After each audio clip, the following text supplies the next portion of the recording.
It's about 2 a.m. and it's still going. Still going. The sounds, they've evolved. It's no longer just slapping and moaning. Now it's like rhythmic thunder, like Zeus himself is up there throwing cheeks. There's a pace to it, a whole tempo. They've found the pocket. I'm talking halftime breakdowns, mid-set restarts, freaking bridges. It's basically a live concert. But instead of music, it's sweat and screams and gravity being tested. My buddy, remember him? Yeah, he's under a blanket with headphones in, blasting whale sounds at max volume. I hear faint ocean noises mixing with real-life flesh percussion. He looks me dead in the eyes and says, "Do whales moan like that?" I'm outside the tent now, sitting by the fire, just processing. Because sleep? That left 3 hours ago. I've entered the acceptance phase. I live here now. This is my life. Then I hear something snap, like metal under pressure. I turn toward their tent and I swear on everything holy. I see a shadow rise, like a full-bodied figure. Stand up mid-session. You ever see a silhouette that made you reevaluate your own anatomy? Bro was built like a final boss, and he just flexed. Arms in the air like he scored a touchdown. I don't know if it was a mating call or a victory chant, but he let out a growl so primal, a raccoon fell out of a tree near me. Then came silence, and I thought, thank God, they're done.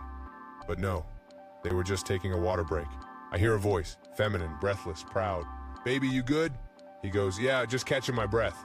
And then, like a diesel engine reigniting, it starts again, this time even faster, like they were trying to break the laws of physics. I could feel the tent fabric vibrating from the sheer force.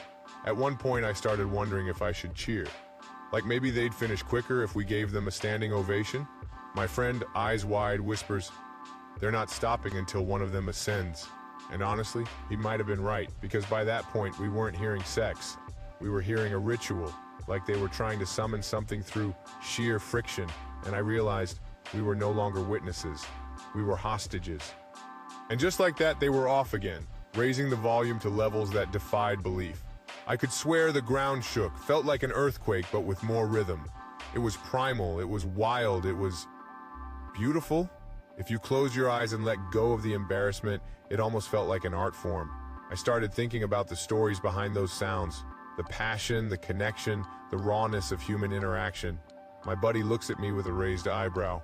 Are we really sitting here judging this? In that moment, I realized we were witnessing something unique.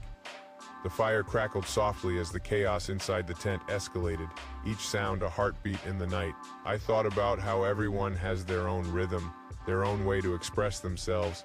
Out here in the dark, who were we to shame them? Then the shadow inside the tent moved again, this time more aggressively. I clutched my knees and tried to stifle my laughter, half wanting to join in, the celebration of life happening just a few feet away. Wouldn't it be wild if we applauded every time they hit a crescendo? Bro was a champion, and they were both in a battle for glory, for pride, for something deeper than we could understand.